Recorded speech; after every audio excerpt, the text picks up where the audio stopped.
You went out of sync a couple of times, but as always, charming. Today, Kate and Pasha tell us how they really felt about their surprising elimination. Gina from the OC is breaking down her emotional roller coaster of a season. This is terrifying to me. And Doctors Paul Nassif and Terry Dubrow are here to talk Botched. Uh-oh, short-term memory loss. This is your reality check. Pinkies up, ladies.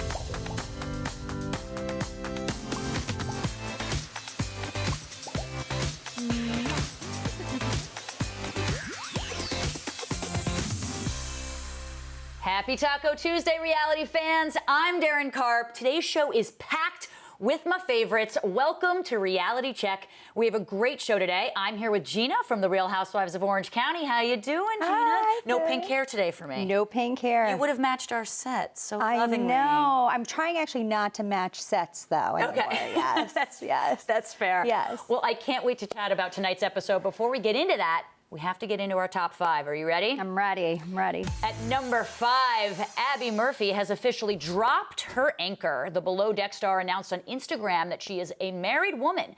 The reality star revealed she tied the knot with her longtime love, Patrick. Her news came just hours after the pair got engaged via text message. On Monday's episode of The Bravo show, she captioned a photo of the two, shared their Instagram saying, "Yes, we actually got married." Her new husband, Patrick, a Greek sailboat captain, used to be Abby's boss before she joined Below Deck. The couple wed at a town hall in Plymouth, Massachusetts, and are currently living in Greece. Do you have plans to remarry? And what if someone asked you via text message to marry? Would you say yes? It's a loaded question, It's a Gina. loaded question. I actually was originally thinking I will never get married again, but now, since dating my new boyfriend, I'm like open to it, but I'm not open to a proposal via text message. Oh, we're gonna get to your new boyfriend. Yeah, I'm sure. shortly, Gina. At number 4, Emily Henderson is a holiday decorating expert, and her gorgeous family home is proof. The HGTV host gave people an exclusive look at how she made over her mountain home for the holidays. The reality star told people, "We went for a Scandinavian mountain theme, minimal, but so warm." The home style expert went on to say the easiest way to make anything unique is to make it personal and sentimental to you. Do you decorate for the holidays for kids? I do. Yeah, Halloween is actually my favorite. So we go completely over the top for Halloween. And then I take all that down. I go pumpkin crazy. And then I take all that down and we do like a Christmas, extravaganza. It's like a second job for you. Yeah. Being And a I mom is like hard, it. Yeah. At number 3, Tamar Braxton learned a valuable lesson about the importance of finding the right beauty technician. The Celebrity Big Brother winner shared a photo of herself showing off a botched eyelash extension job. She captioned the photo, "Ladies, pick your lash girl wisely. They don't have no love for you if you're walking around looking like this." Hashtag sorry to my lashes. Last month, the singer shared another beauty mishap by sharing a photo of her low-cut hairstyle with the caption, "Your hair being effed up will ruin your entire weekend plans."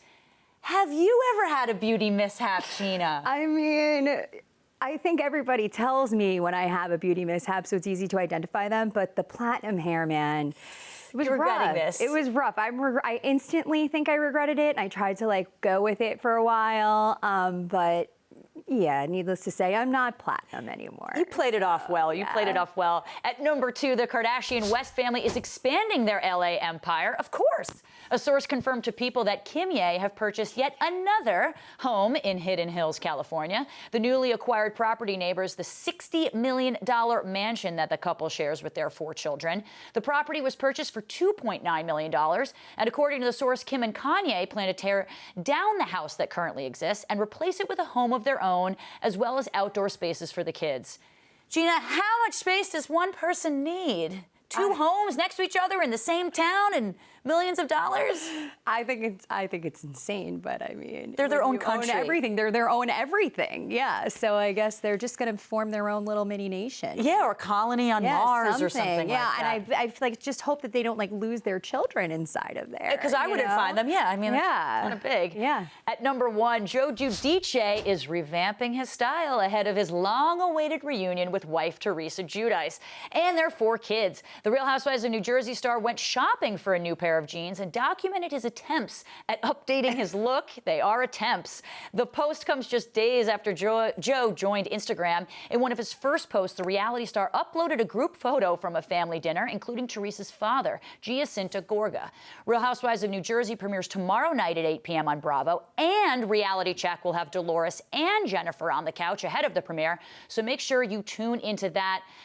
Gina, I have to ask, are you excited about the premiere tomorrow? I am excited, yeah. What do you think about Joe's new, well, we could say body or jeans look? What do you think? I'm really impressed by his squats. And I mean, I would suggest he sizes up, but, you know, to each their own. Would you hit that? Go ahead, Gina. I want to hear the... He's not exactly my type, but, you know. Okay, that's the PC answer. Yeah, Not your type. I mean, he's not my type. Yeah, what are you You'd going to be friends with him. I would definitely be friends with him. Of course. Yeah. Break bread with him. Yeah, of course, of course. We're going to go to break, but Gina isn't going anywhere. And when we come back, we're talking all about Orange County, baby. Stay tuned.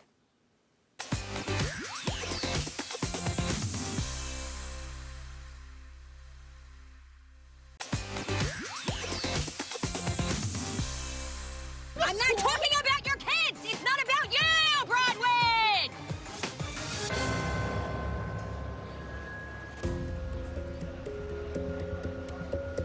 I'm the Mad Hatter. I'm sorry. Whew, Gina, you are quite the Mad Hatter on last night's episode.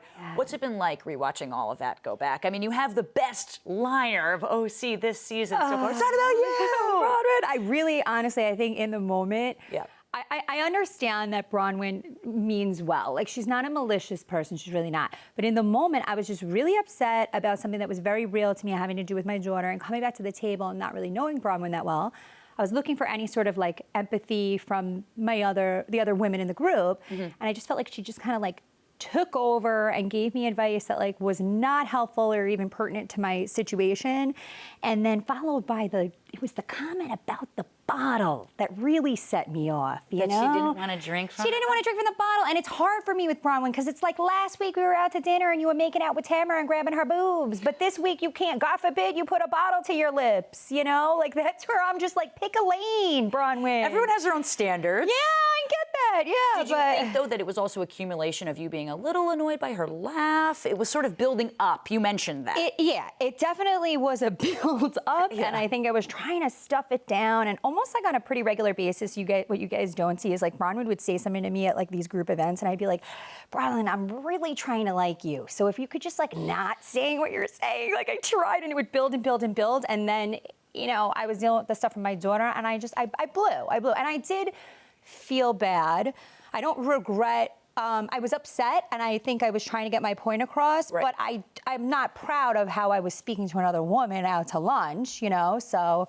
But you don't regret it. You just want to learn from it and move forward. Yeah, I don't regret it because I think in the moment I needed to communicate that out. I just regret how much I lost my cool because I try not to lose my cool like that. Yeah, you're the cool cucumber of the group. Yeah, I mean, it takes a lot to push me. It does, but once you're pushed, no holding back. I know, I go. You know, this has been a really emotional season for you. Yeah. We've seen a lot. Do you think you benefited from being so open this season with your castmates and viewers? 100%. I do think actually this entire experience is extremely cathartic, and I think that if you do go into it and you have a very open mind and you just kind of lay out all your feelings, especially being a person who for so long has suppressed so many feelings, this was sort of like a really nice conduit for me, a way of getting out my feelings and emotions, and I did find the whole process cathartic and healing almost. Were the fans supportive of you being so open? Yeah. You have a lot of love, I'm sure. Really, yeah, and you hear all the stories about all the women who are going through very similar situations as me, even, you know, not just even everything with my ex, but also all the stuff with the DUI, and I obviously have a lot of regrets about that, and, you know, I got a lot of support about that. I think being able to be like, look, I'm not perfect, I made a mistake, but I'm gonna learn from it, I'm sorry, I'm gonna move forward and keep my head up, that was like very helpful, and I think a lot of people could identify with that. Well, we started filming on your sort of DUI, and that was kind of the first thing we see as your update. Yeah. Did you expect to film such an emotional season, or were you kind of hoping to brush past it? Right before that, I mean, I saw you before that at Andy's baby shower. Yes, you did. And I literally was like, oh my God, I'm at the highest high. I'm at like Andy's baby shower. I remember like the highest high. And then it was like, you know, I made that horrible decision, got arrested, and then I found out all this stuff about Matt, and I was like, I thought this was gonna be my year where I was like, hey girlfriends, I'm gonna like figure out what I'm gonna do with my life. I'm in my new house, my kids are great, you know, living that single life, and then everything just imploded. But that's what the show is. It's just like, who are you now? What's going on now? And you either can just like try to, you know, hide it all, or just do what you're supposed to do, which is like just let people in, take a look into your life, and that's what I did. And you're not the first person to have that happen. And I think you set a good example to show like, hey, you can have this happen to you and it be really bad. Right. But you can come out of it on top and super happy, it looks like. Yeah. Speaking of you being open, you've been quite open about raising your children. Last week, you shared your concerns, for your daughter, Sienna. Yeah. Let's watch that. I'm concerned for Sienna. She has regressed at school. I feel like Sienna has been a little bit neglected in this transition. Matt's not around, and it's all just like really affecting all of the kids.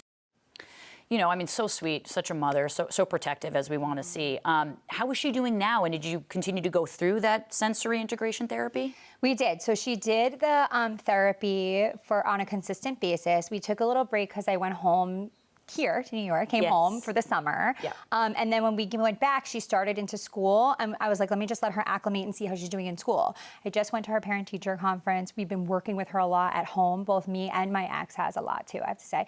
And she's great. The progress that she has made from where she was over the summer, not even wanting to like try to write or do some of her fine motor skills that she was struggling with, to now is so impactful and so much that I really feel like she's gonna be fine. Like, I feel so much better about it. I think we're gonna put her back in the therapy just because why not? And she likes it. She still has some stuff. She's kind of difficult with clothes and touch and feeling. She's sensitive to that kind of stuff. But I feel better knowing that whatever she's dealing with is not holding her back at school or from making friends or socializing or from like just like getting out there and being a regular kid. So I feel good. How are her siblings support? I mean, are they good to her? Do they tease her a little bit? You know, are they? That's an interesting question. Actually, nobody's asked me that before. But yeah, no, they're sweet. My little one, Luca, he doesn't really pay attention to anything except himself. You know, Yeah. He's little. You know, but Nicholas actually does encourage her. He went from being like an older brother, like, oh, you just scribble, scrabble, to like after knowing that she struggles with stuff, like trying to help her with drawings and things. That's so sweet. So he is actually trying to, you know, take on that big brother leader role a little bit more, and I'm proud of him for that. Yeah, that's got to be nice to see. Yeah, because love when they it doesn't in. come natural to him. He's real, like, he thinks he's an only child, you know, He's or a he'd tough be guy. happy being an only child, you know, but he's not. So yeah. All right, so you were really ticked off, I want to say, about Bronwyn for her comment regarding public schools. Have you found the public school system to be supportive of you and your kids? Mm-hmm. So my children now are attending a public school where we are, and it's wonderful. I think that actually the other women at the table were making that public school, private school thing more of an issue than I was. But my issue about her comment was, at the time Sienna wasn't even in the school system. She was in preschool. It was totally unnecessary for her even to chime in on something. She didn't really know me that well, and she didn't know my children. Right. And I think that was what I had an issue with. But yeah, I mean, public schools, totally, they're going to provide you with more services for a child that, you know, needs extra help and whatnot. Her teacher is amazing, Mrs. Jones. She's wonderful. She loves my daughter, and she's working with her a lot. And yeah, and I feel great about the school where they are. And I have no judgment. If you want to send your kid to private school, send them to private school. Public school, send them to public school. You know, I feel blessed to live in an area where the public school system is so amazing, you know, but it's just a personal preference, I think. I felt like you got so angry at Bronwyn because it was on top of the bottle comment. And like, I didn't think that she necessarily said anything bad, but I could see how it would be easy to take it from sort of like talking down to you. And I felt like it was just an accumulation of everything. Would you agree? Yeah, totally. Everything was mounting. Plus, I think the other women, and also it's this whole thing where Bronwyn likes to say, like, my kid is in the public school system as well, but there definitely are differences between charter schools and public schools. I mean, charter schools are publicly funded, but there's still a board, and you still get to say who comes in there and who doesn't go in there. So, you know, when you're in public school, if you live in that area, that's the school you're going to. There, right. Yeah, so it's a little bit different. Well, in addition to being open about motherhood, you have been open about your relationship with your ex. But you had a surprising revelation that we will get into in tonight's episode. Let's watch that.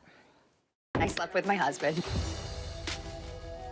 Are you feeling positive about it? No, I'm not. All right, let me just say, I go to therapy, huge proponent of therapy, but I've never had therapy filmed, and I imagine that's an extra layer of vulnerability. Yeah. How did it sort of feel discussing it with your therapist, but also to the rest of the world?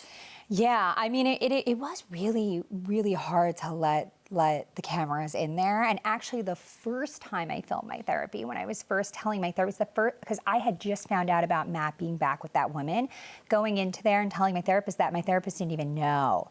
Wow. So then I told her that, and then I just melt down. So I think this time going in felt a little bit more comfortable, but I just have been from the beginning just being myself and being open. So it was just like another thing that I was doing.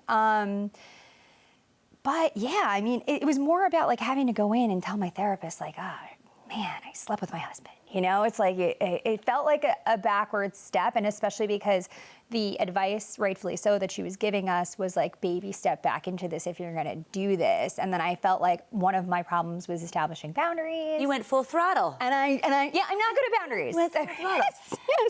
What's your relationship with Matt like now? And what did he feel about you actually saying it in therapy? Was he offended? Well, I mean, I don't think he was offended about that, but he probably felt okay about that. But I don't think in general of course he doesn't like that I share a lot of the things on the show, because a lot of the things that I'm sharing it's not like speaking very highly of his character or whatnot. So he's not thrilled, but it is what it is. He knew going into it that I had spoken openly about what was going on. And we were even trying to work through that at the time, Our relationship now is probably similar to a lot of other people who are going through a divorce, where we're trying our best. It's good sometimes, it's bad sometimes. I think it is moving forward in a more positive direction. There's a lot of setbacks because of the stuff we're currently dealing with. How is co-parenting? Co-parenting is okay. The good thing is about Matt and I is we always have issues between him and I, but we don't let it affect the kids. Which is really, at the end of the day, all you can ask for. Right. And so that's why I know that we made the right decision, because what was happening, the only reason it was affecting my kids was because we were trying to force this relationship that wasn't working, and then the kids were feeding off of that, and they were seeing us fight and whatnot. Now that we're not together, the kids are not affected by it. And it's like, I only speak kindly of their father in front of them. He only speaks kindly about me in front of them, and it's all good. Do they watch the show? They do not watch the show. They watch the show. The kids watched the show a little bit last year with Lupe, especially my nanny would like let them watch it. I'd be like, Lupe, but this year I didn't let them see anything, obviously. And they're not really in it. Like last year I just let them see like when they were being silly and stuff, but they're not really in it so much. And I don't want Sienna to get like a complex or anything. So I just leave it be. But that's fair. I think Matt watches it. He has to now because he needs to know like what he's going to be in for the next day. So weird. Yeah, do you give him a heads up? I gave him a heads up. And then for a while, like things between us weren't great because I started dating Travis. Yeah, let's talk about Travis. I know. Congratulations. Thank you. Where did you meet him?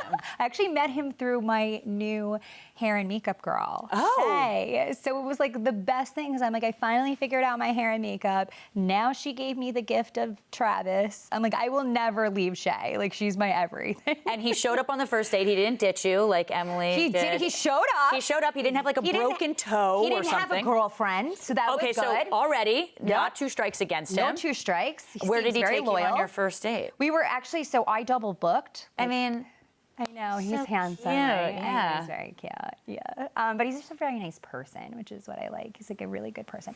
We went to a restaurant north. I've been there. It's like an Italian restaurant in California. Yeah, it was nice. Have you introduced your kids to him? We have, and our kids have met, and he sat down with Matt. Wow. Yeah. And did that go well? It did. I was like sweating bullets at home, just like waiting because I wasn't there, and I was just like waiting. It was like, oh my God, why did we do this? Why did we do this? But it went well. And Matt actually texted me before he and Travis got back and said, don't worry, like we just met and he's a really nice guy and like I wish you the best. Good. Well, that's important. That's it is a important. Really good yeah, step. it made me feel really good. Well, Gina, thank you so much for being here and obviously being so honest. I really appreciate it. Make sure you watch The Real Housewives of Orange County tonight and every Tuesday at 9/8 Central on Bravo. It's time for a short break, but when we come back, we're talking to Kate Flannery and her partner Pasha in the wake of their unfortunate elimination from Dancing with the Stars. Stay tuned.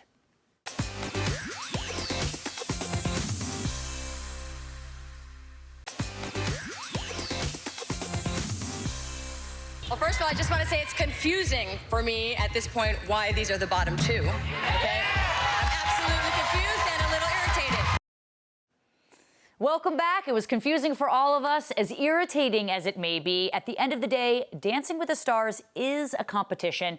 Though they said goodbye to the dance floor last night, we are now saying hello to Kate Flannery and Pasha Pashkov on the line now from LA. Hey guys, how are you? A little sore, but fantastic. Slightly hungover, but good. Well, slightly hungover is always a good thing. Were you shocked to have been in the bottom two and ultimately eliminated last night? It seems like most people were surprised. A little bit, yeah. I mean, I thought we danced pretty well. So yeah. But the show is about votes. It's about more than just the judges. So here we are. Well, Kate, you should be really proud of yourself. I have to give it to you. You did two great numbers last night. Your jive routine to Heat Wave. You danced in honor of your sister, who recently passed. What was that experience like for you, Kate? Completely surreal. I mean, the whole point was to celebrate my sister's life, and it was an upbeat number because it was a song she loved. And yes, there we are in the plaid. It's kind of nuts. We look like wallpaper, and then we're moving. It's nuts. It's actually a really cool concept. Right? Yeah. But Pasha was awesome. He's an amazing choreographer, an amazing partner, and he made it much easier. That's for sure. I mean, I gotta ask about the matching plaid suits. I want one. I need one. Whose idea was that? Oh, well, we have a whole creative team on the show. It's a lot of people involved. The wardrobe is amazing. The creative team is amazing. Yeah. I mean, we've been so many things the whole time we've been on the show. Mary Poppins and Bert. We went to the moon. Yeah, that's right. Little Red Riding Hood and the Wolf. I mean, it's been a lot. We were Dabney Coleman and redheaded Dolly Parton from 9 to 5. I mean, we've been a lot on the show. Yep, had mustache. You could do anything now. You actually grew up in a pretty big family. You mentioned music was a big part of your upbringing. Was dancing also something you did with your family, or is this completely new to you? Not good dancing. Dancing, yes. Good dancing, no. Not proper ballroom. No, not until Pasha Pashkov. He's the greatest. He's 7-time national champ. That's who I'm dancing with. Hello. Oh my He's the man, apparently. Well, last night, the judges gave out their first 2 perfect scores to James Vanderbeek and Emma and Allie Brooke and Sasha. So first, did you expect those perfect scores? And secondly, did you think it was fair for Allie to be in the bottom with you guys after scoring a 30 out of 30? I had a feeling that we're going to go to the 10s, right? I mean, the show's been building. Because there are only a couple of weeks left, before the end of the season. So it feels like this is the time to bring out the 10s. And of course, it's shocking to see a couple with a perfect score to be in the bottom 2. But don't forget that it's voting plus the judges' scores. Right. So the people there you have go. Their You say. never know. You never know. The Americans have their vote. Well, we have to take a quick break, but when we come back, yeah, that's true.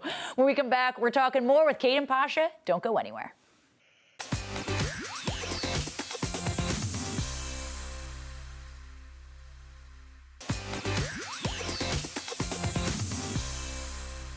Welcome back. Kate, Pasha, and I are going to get right back into last night's Dancing with the Stars. So after performing your jive, you two went head-to-head with Sean Spicer doing the cha-cha-cha, which is something I never thought I would ever say, to which Carrie Ann did not hide her feelings. Let's take a look at her response. I have nothing but respect for both of you. One couple, 2 people were doing the cha-cha. The other couple, maybe one person was doing the cha-cha. The other person was making it fun. Watching that competition, it was just a lot of fun, both of you. But Kate, wow, you were... All right, Len. All right, let me just say, you outperformed Sean and Jenna, yet they remained safe in the competition while you were up for elimination. How did that make you feel? Well, I mean, people vote. I mean, we understand this process. I mean, I'm not a child. I understand how the rules work. It's okay. It is what it is. We kind of knew that when we got involved in this. Pasha, you're a little mum over there about it, though. I feel like you're a little bit more heartbroken than Kate. To be honest with you, I just wanted Kate to have this experience for as long as possible. And last week when we were in the bottom 2, I was hoping we get saved because I wanted Kate to do the special jive, in honor of her sister. So I was so happy that she got to do it. And this is literally how we look at it. We just 1 week at a time, one dance at a time. the longer we stay at the competition, the longer we get to enjoy this partnership and just this amazing process. It's been amazing. Yeah. Incredible. Really incredible. It's a beautiful partnership and friendship. Do you guys think that Sean Spicer's fan base will actually carry him to the finals? Maybe. I don't see why not. He's full of surprises. Yeah, if he's in the competition at this point, then why not just keep going at this pace? Right. Of course. Yeah, I love seeing him do a little cha-cha. Kate, I think you were actually probably the biggest surprise in the best way this season. I don't think your Office fans really knew you had such moves. Pasha, what did you... I knew I had such moves. I had no idea. Exactly. You're learning. Pasha, what did you... I'm the master. Seriously, I mean, it's really, you know, I mean, it's the company you keep, clearly, in life. I mean, that's well you do, right? Of course. Well, Pasha, what did you think of expectations that, you know... Well, exactly. Kate is amazing. First of all, she's the most humble and down-to-earth human being, but she has so much to offer that people never got a chance to see. And to be honest with you, I'm not sure if Kate herself knew that she has so much to offer. So I just needed to pull it out of her, but she had it in her. Like, she came in and she had all of that stuff in her. She's musical. She's light on her feet. She's the whole package. She's everything. She just, what was the biggest... everything this show is about. What was the biggest developmental hurdle when you were teaching her? You know, what was the kind of the hardest thing to master and get down? I would say because of such short period of time that we have, probably learning the routines, like actual patterns, right? Right. Yeah. So the ballroom's like it's another planet. It's a language that I didn't speak before. Yeah. I speak a little. And when it's a live show and you only get one shot, it's a lot of pressure to do the routine correctly and perfectly from beginning to end. Right. So I think that was the biggest thing, the mental, to stay focused. I've always been and mental, do your but job. boy, not in the right way. Well, Kate, since we have you here, I have to ask you a couple questions about The Office, of course. You gained your fame later in life playing the very hilarious Meredith Palmer. What was one of the best memories from the set? Well, it's hard to just pick one, but I mean, Steve Carell is, there's no one better to work with except for this guy. Wait, I got myself in trouble. Anyway, I made it myself. This is the thing about The Office. It was the best 9 years of my life. And I just think when you have a show that treats its audience so intelligently, I mean, this is why The Office is a culture now. I mean, people literally eat, sleep, and breathe. They leave it on all day long. It's the #1 show on Netflix. People, they don't turn it off. I'm one of those people. Yes, this is why we're dancing together, because he laughs at my jokes sometimes. But you know, I'm so lucky. I mean, I've had such amazing jobs and opportunities, and this has just been a wonderful extra chapter that I wasn't expecting. But really, The Office is, you know, that's the thing. I think if that's the only thing on my tombstone that I played the drug from The Office, I'm great with that. I feel like you could say the best dancer on The Office now, officially, though, right? That's a good tombstone. The way Meredith danced, sure. I don't know. She was a little clunky sometimes. Yeah. I did do a lot of my stunts, which I think that is why I eventually ended up on Dancing with the Stars, because physical timing, you know, has something to do with dancing, right? We did some stunts on the show. You know the stunts. Jenna Fisher and Angela Kinsey actually were on People Now recently and talked about their new podcast, Office Ladies. Yes. Are you going to be on the podcast anytime soon? Anytime they ask. Now I'm much more free than I was 2 days ago. It's all about scheduling, of course. Which episode do you want to provide commentary for? I got to know. Maybe Moroccan Christmas, when Michael Scott drags Meredith into rehab. It's a classic. I don't want to bring up Casual Friday because it's only, what day is it? Oh, it's Wednesday. No, we'll talk about Casual Friday later. I think it's Tuesday. Oh, it's Tuesday. Wow. Feels like Wednesday. It doesn't matter what day it is. Honestly, you guys just killed it. Don't even be worried about it.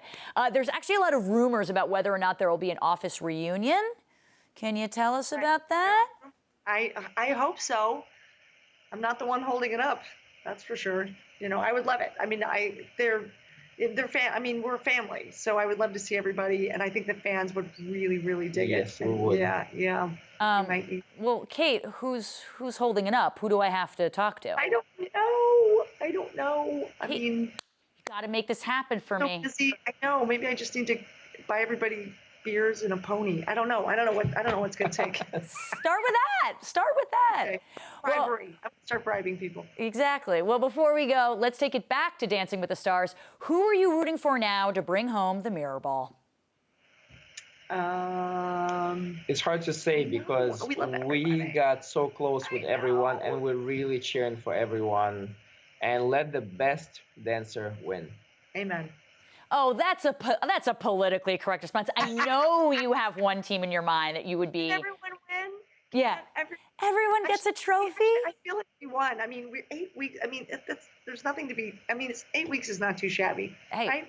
We'll be back for the finale. You should be proud of yourselves. You should be honestly so proud. Kate and Pasha, thank you so much for chatting with me. I really appreciate it.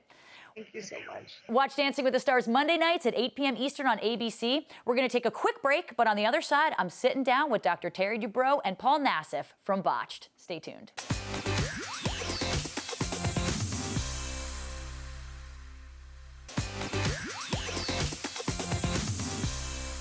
Come here, take a look. You had surgery? You had surgery? Are you kidding me? I just went and had a deep clean facelift less than 24 hours ago. Wow, welcome back to the show, guys. The Botched doctors are in the building. Dr. Nassif and Dr. Dubrow. How are you guys? We're so good. Great. Your surgery looks good. Yeah, I look Doesn't pretty it? good, don't I? I think you nice look and natural. beautiful. Well, Thank they you. pulled so hard that now when he shaves, he's shaving pubic hair. Yeah, I've heard that. Get That it? makes sense. I get it. Trust me. Well, listen, Botched season 6 premiered last night, and as we saw in that clip, Dr. Nassif, you had some plastic surgery of your own.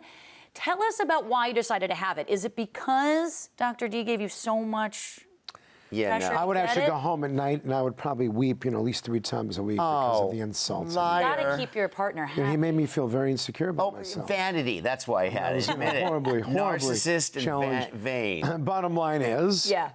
what do you mean by that? It's called, a little extra skin, losing weight, constantly grab it. Yes, did he make it easier for me? No. But I would go home and I want to get this crap. Maybe a little less time spent in the mirror. So I said, I'm doing it for myself, and that was it. That's the reason to do plastic surgery. Did you not trust Dr. D to do the surgery? Well, the reason why I went to my buddy out here, because we spoke about it 2 years ago, and he has a certain type of lift that I do and that I like. Okay. And so he actually, we've worked together to do the same type of lift. And I said to him about 7 years ago, I go, when I'm ready, I'll have him do it.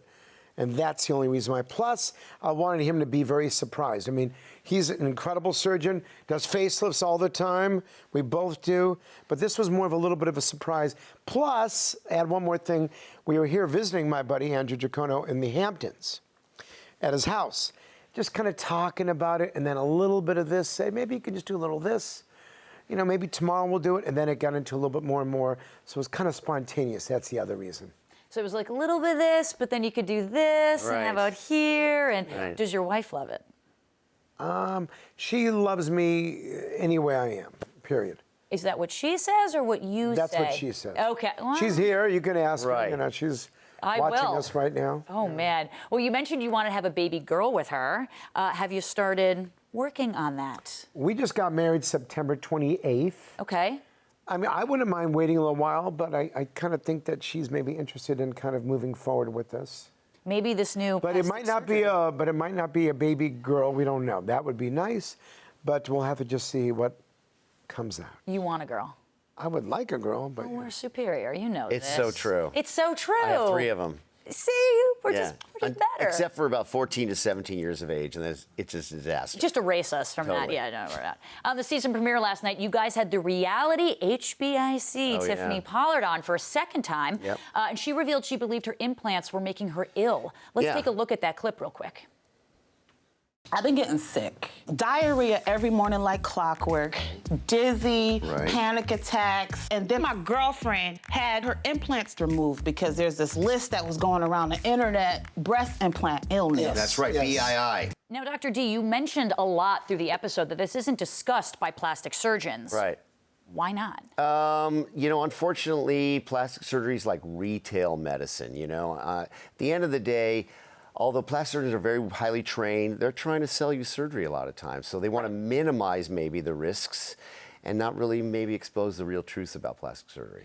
Do you think that the breast implant illness was causing her sickness? Well, she got better. You know, so if you have a problem and you have a surgery to fix that problem, you get better, you can usually say it's probably from that. So probably.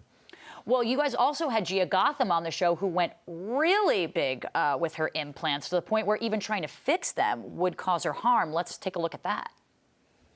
There's a lot at stake here if you have a complication, and you're 3 millimeters away from a complication. Your skin is so thin. Right now, any kind of lift would impair the blood supply to your nipple. It would die. Oof, that looks like it's painful. Well, the skin was so thin you could read the label on the implant through the skin. Is that crazy? It was just stretched so much. Yeah, and so if you operate on it, you know, there isn't much blood supply to keep everything alive. It'd be very, very risky. Why are doctors not following FDA mandates? Because the patients drive a lot of what they want to have happen, and doctors, you know, will do what patients want, where they shouldn't. They should tell patients what's the safest thing to do, inform them of the risks, and then follow the rules. And that's crazy, but actually that is so real. What he says is that patients can dictate what a doctor does many times. Now, not us. Never. Because we're tough and we say nope, you know, and that's why we say no all the time. But it really just depends on whose office you go to and what country. So you guys have a line where it's like you'll tell the patient, I'm not going to do this for you. If you want this, you have to go to someone else. Well, I think we show that on Botched. We do that all the time. You know, and we do that in our own practice. Yeah, people have to understand plastic surgery is real and real serious. And it's as serious as cancer surgery, cardiac surgery. It's not a game, and there are real risks to it. What else can we expect from the season? I mean, you're going to see, for me, you're going to see a lot more facial reconstruction. Remember Botched by Nature? Of course. So we have a lot of patients that actually had traumatic things happen to them, like filler going to the nose called non-surgical rhinoplasty. Mm-hmm. And when the actual tissue, what happens is you hit a little blood vessel or compresses it, skin turns white, then eventually black, and the skin dies. Then they have reconstruction, then I got to go and fix it, or there's been a lot of facial trauma. A young lady basically had tissue removed from her face from a car accident. The doctor took a piece of inner thigh. She was a patient of color, and she ended up having this big brown piece of skin here with pubic hair growing out all the time. So we had to do a way to fix that. So there's a lot of very interesting patients on this, and so for me, there was a lot more challenging facial reconstruction. Besides, again, a few noses that got destroyed with filler. So filler, by the way, has its own dangers. And then what this guy had, which he'll tell you in a second, he's had patients that he actually had to fall apart on him. Well, this season, I call this the season of traffic accidents, because as opposed to one surgery, it took some of my cases 5 operations to get them to a good place, because, you know, they're so damaged that you have to take things apart, and I had my own complications this season. I mean, the good thing about what you guys do, though, is you get to see, like, the bad stuff, and then you can turn it around into something glorious and beautiful. God willing. God willing, yes. But I'm sure you bring the most happiness to your patients because you've fixed them, I guess, is the appropriate way. Or how do you guys... Yeah, we see it that way. They're in a hopeless situation, and this show has given us a certain set of skills that I don't think any plastic surgeon in the world has been exposed to, just by virtue of the fact that we have had experience doing these impossible cases. Right. So we now use these skills in a new and creative way to fix impossible problems. I had a patient who had 32 operations on her breast before I got to her. 32. I was number 33. And before she was in a good place, she was in a very bad place with me from my surgeries, and then I got her in a good place. Very dangerous season, very scary. Wow. I mean, it's so impressive what you guys do. If you guys are fighting or disagreeing about something, who usually wins? Well, I got to tell you one thing. We were actually talking about this 2 nights ago during dinner. One thing that we've been able to establish since we've known each other for 20 years is that as revisional specialists, plus we do first-time surgeries, if we both have a difference of an opinion, we discuss it, we may argue about it, and there's no ego involved here. No. Whatever will win will be what is the best solution for the patient period. Right. It's not like who's going to win. Yeah. It's what's the best scenario. I mean, he is the second best surgeon in the world, so I've got to respect that. Who's the first? Yeah, Who do you I don't know. think the first- Brittany is the first. Right, that's right. That's correct. My That's what I wife. figured. Well, before I let you both go, I have to ask Dr. Dubrow, how is your wife and your family doing? Okay, Heather is doing great. She's got a giant podcast, Heather Dubrow's World, and she's got a new giant fashion line coming out on Shop HQ. So she's doing really well. Killing it. Yeah, and we have a new book, a new diet book. Our book was #1 last year, #1 on Amazon, and so we have a new one coming out, which we think is a game changer. So she's busy. She's a busy woman. Well, a couple months ago, we did a poll on asking which Housewife fans wanted to see return most. And Heather won the poll. Would she ever consider a return to She Orange County? might, but I wouldn't let her, because I can't go through that. No, I'm kidding. I mean, it's like going back to, can you go back to junior high school again? I don't think so. We're like in graduate school now. I could go back with the confidence I have now. I wouldn't want to junior go high. back to junior high as like my 12-year-old self. Yeah, I feel better now as a 31. yeah. You know what I mean? I would consider it once it got very, very cold in hell. Then I think it would be all right. What about you, Dr. Nassif? Let me think about that, about what, Brittany and I going back on the Housewives Yeah. show, or her going on with me? No. I see it's a general consensus here. Okay. It was a great experience. We had a lot of fun, but we're on to, we do the most difficult plastic surgery in the world. From our show's on in 160 countries. We're busy. But I will tell you, one thing the Housewives did for us. Oh, yeah, it was gave great. us the opportunity to be here with you doing Botched. That's true. That's So just we a really nice thank little... Housewives. We're super grateful for to that, the for Housewives. helping us. Super Wonderful. grateful. Oh, I love that. I'll let Andy know, of course. For sure. Please. Dr. Andy. Dubrow, Dr. Nassif, thank you so much for being here today. Really appreciate it. Be sure to catch Botched every Monday night at 10 p.m., 9 Central on E! We're going to take a quick break, but when we come back, we're going back, way back into time. Stay tuned.